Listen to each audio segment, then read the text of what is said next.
নীলার চোখ ছিল সমুদ্রের জলের মতো নীল, কিন্তু নীলার সবচেয়ে বড় গুণ ছিল তার মায়াবী কণ্ঠস্বর।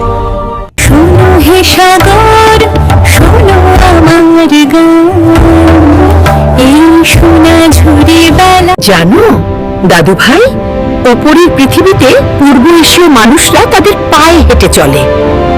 তারা মাছ রাজার নিয়ম ছিল যে শুধুমাত্র যখন একটি জলপরী 15 বছর বয়সে পৌঁছাবে তখনই তাকে জলের। নীলা অনুভব করেছিল যে সে এর আগে এত সুন্দর আত্মা কখনো দেখেনি। আমাকে বাঁচান, আমি ডুবছি।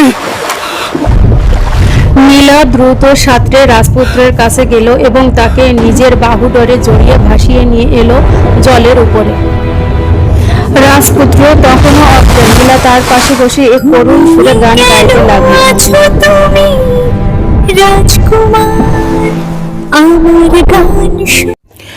আর রাজপুত্র তখনও অজ্ঞান। ভোরের আলো ফুটতে দূরে মানুষের কোলাহল শোনা গেল। নীলা ভয় পেয়ে দ্রুত সমুদ্রে ফিরে গেল। জ্ঞান ফিরে রাজপুত্র এক অদ্ভুত সুন্দর ঝিনুক কুড়িয়ে পেল, যা নীলা ফেলে গিয়েছিল। তারপর থেকে তরুণ এশিয়ান রাজকুমার প্রতিদিন শেষ সৈকতে এসে বসতেন। দূর থেকে সে জানত যে মানুষ এবং জলপরীর মিলন অসম্ভব। জলপরী 300 বছরের জন্য।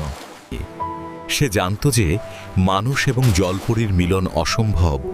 জলপরী 300 বছরের জন্য। তবে মৎস্যকন্যার ভালোবাসা সেই তরুণ দক্ষিণ এশীয় রাজকুমারের জন্য